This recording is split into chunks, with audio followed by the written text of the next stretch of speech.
On the way home from the outdoor market, Alora discovered a coupon tucked into the bag from the Prince and Paws booth. She read it aloud, announced that it expired that afternoon, and insisted they use it immediately. Lindsay had placed it in the glove box for safekeeping, despite the fact that nothing placed in the glove box had been safe in years. They pulled into the Prince and Paws parking lot, and Lindsay reached for the latch. David was already opening it. "I was going to do that." "I know. How could you know? You reach for the glove box every time we stop. That's because I keep things in it. Most people do." The latch released on David's first attempt. The door dropped open, spilling its contents into his lap. Lindsay smiled. "Serves you right." David sorted through the familiar collection of expired paperwork, broken sunglasses, and receipts whose purchases no one remembered.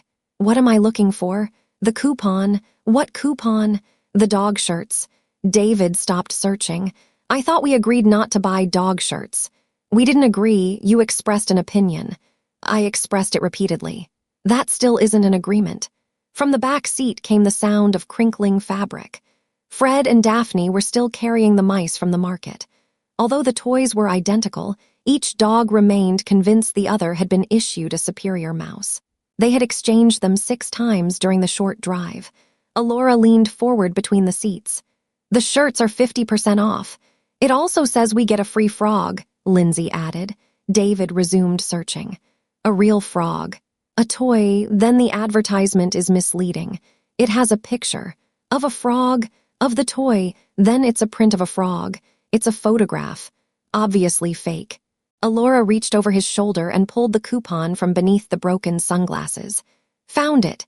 David examined it.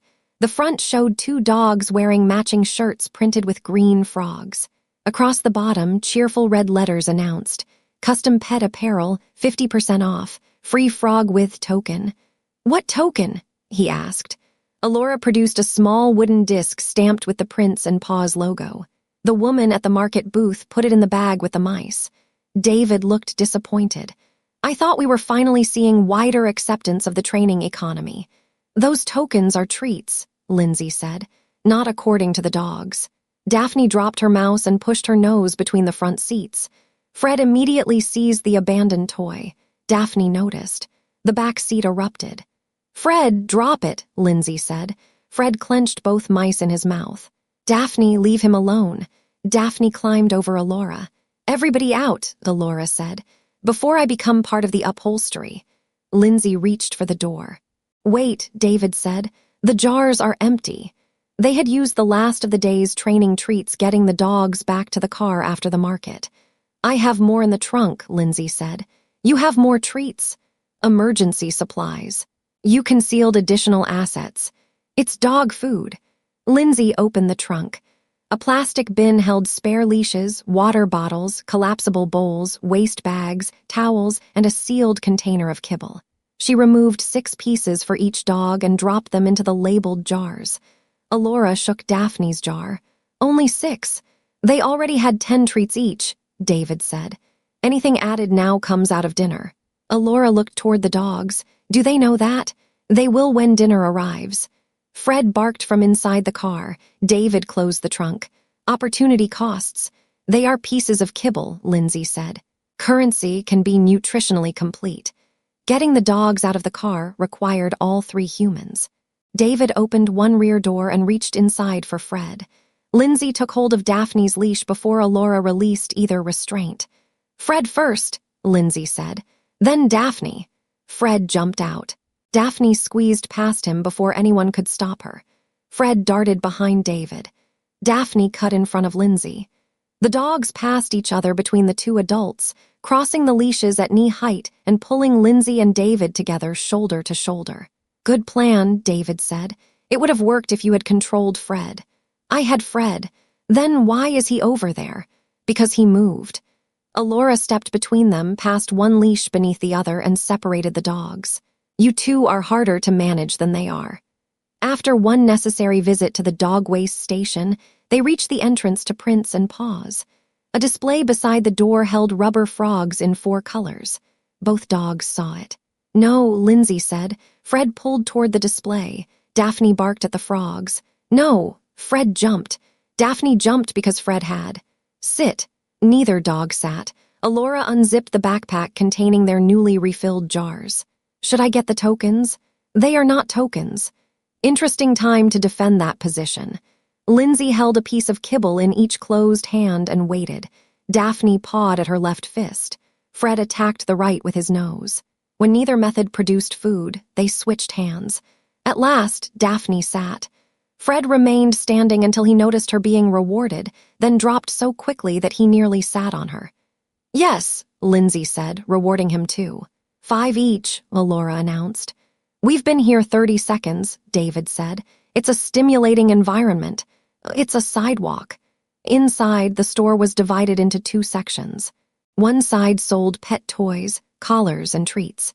The other offered custom printing on shirts, blankets, bandanas, bowls, and several objects Lindsay could not imagine any animal requesting. Large cardboard boxes were stacked behind the counter. Fred stared at them. What does he want with the boxes? David asked. He likes boxes, Alora said. He isn't a cat. Don't limit him. A clerk approached. He was young, thin, and wearing a shirt that read "My dog thinks I'm cool." Can I help you?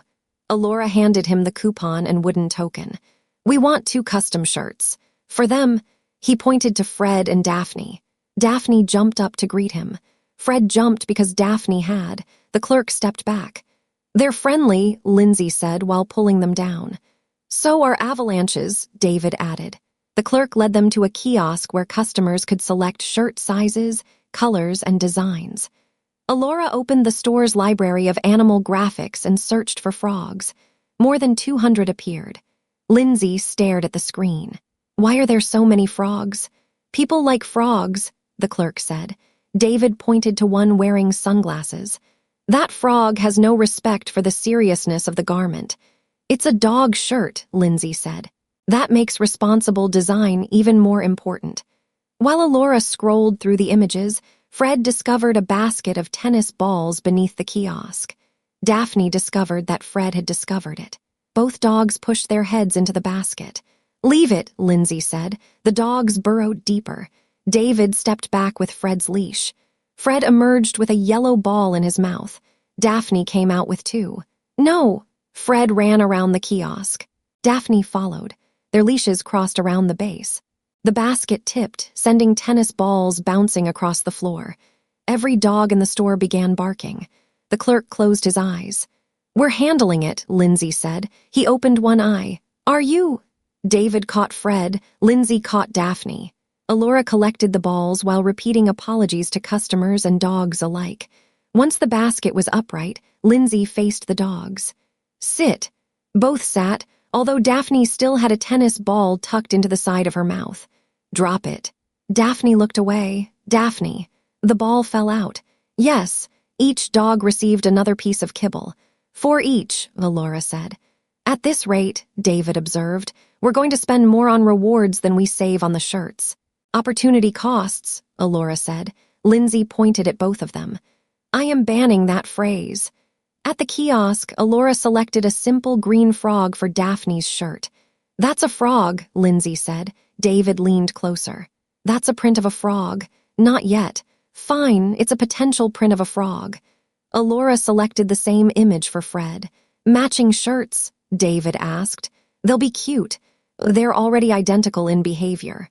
Must they also dress alike?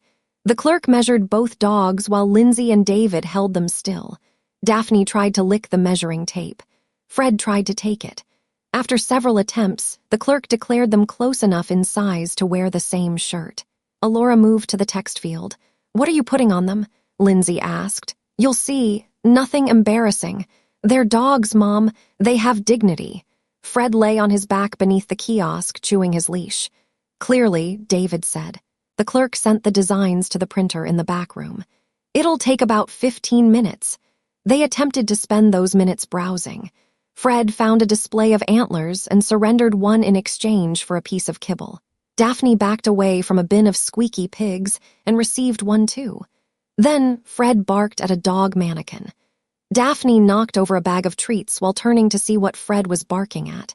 By the time the clerk returned, each dog had 2 pieces of kibble remaining. David was carrying 3 items no one remembered deciding to buy, and Lindsay had apologized to nearly everyone in the store. The clerk held up the finished shirts. Daphne's was green with a large frog printed across the back. Beneath it, Alora had added the words, "That's a frog." Fred's shirt displayed the same frog, but his reed, obviously fake. David smiled despite himself. "All right, that's good." "I knew you'd like it," Alora said. They wrestled the shirts onto the dogs. For several seconds, Fred and Daphne stood still, each trying to understand what had happened to the other. Then Daphne sniffed Fred's shirt. Fred turned to sniff hers. They began circling, gradually accelerating until Lindsay and David separated them. "They look adorable," Lindsay said. "They look confused," David replied. "Those aren't mutually exclusive." At the counter, the clerk folded the discarded tags and placed them in a small box. Fred put his paws on the counter. "Down," David said. Fred obeyed. Daphne jumped up to see why Fred had jumped. "Down," Lindsay said. Daphne obeyed too. Each dog received a piece of kibble. "One each," Alora said. David placed their purchases on the counter. "The shirts are 50% off, with the coupon," the clerk said. "And the frog, with the token." Alora handed him the wooden disc. The clerk reached beneath the counter and produced a green rubber frog. Both dogs stared at it. "One?" Lindsay asked. "One free frog per token. There are 2 dogs." Alora looked at Daphne. "She already has the purple frog from Paws and Claws." "The one Mom carries in her purse everywhere," David said. "It keeps Daphne from chewing the purse," Lindsay replied. "So the free frog is Fred's," Alora said. The clerk handed it to him. Fred took the frog and squeaked it. Daphne stared at him. Lindsay retrieved the purple frog from her purse and gave it to her. "Problem solved." "For the moment," David said. The clerk placed the shirts tags, 3 bags of treats, a rope toy, and a packet of waste bags into a cardboard box. Daphne jumped for it. Fred jumped higher. The bottom opened. Everything fell across the floor. Daphne seized the rope. Fred dropped his frog and grabbed a bag of treats. They raced in opposite directions, reached the ends of their leashes, reversed course, and collided beneath a display of flattened shipping boxes. The display toppled. Cardboard slid across the floor in every direction. The store went quiet. Fred stood on one of the boxes with the treat bag in his mouth. Daphne sat beside him holding the rope. Their shirts remained perfectly clean. The clerk stared at the wreckage. Lindsay drew a breath. "I think we can safely say," "No," David said. "We cannot." Together, the family restacked the boxes. Fred and Daphne stayed where they were after surrendering their stolen items, too occupied with their frogs to interfere. When the last box was back in place, the clerk handed Lindsay the receipt. "Would you like another box?" "No," everyone said. Outside, they stopped beside the car. "Sit," Lindsay said. Fred and Daphne sat. Alora opened the jars. "One left for each." "Save them," Lindsay said. "We may need them getting into the car." David opened one rear door while Lindsay held both leashes. Fred climbed in with his green frog. Daphne followed with her purple one. There was no pulling, jumping, or dispute over which dog had which toy. Lindsay stared at them. "Look at that. They're learning," Alora said. "They're distracted," David replied. "Still counts." As Lindsay fastened the dog's restraints, she noticed one of the crinkly mice on the floor. She picked it up. Fred dropped his frog. Daphne dropped hers. Both dogs lunged for the mouse. Lindsay pulled her hand back. "No, you each have a frog." They stared at the mouse. "Leave it." Daphne's front paws trembled. Fred whined. Neither moved. After several seconds, both dogs sat. "Yes," Lindsay gave them the final pieces of kibble. Alora held up the empty jars. "That's all of them." David looked at the mouse. "You just spent the last 2 tokens protecting a toy they already own.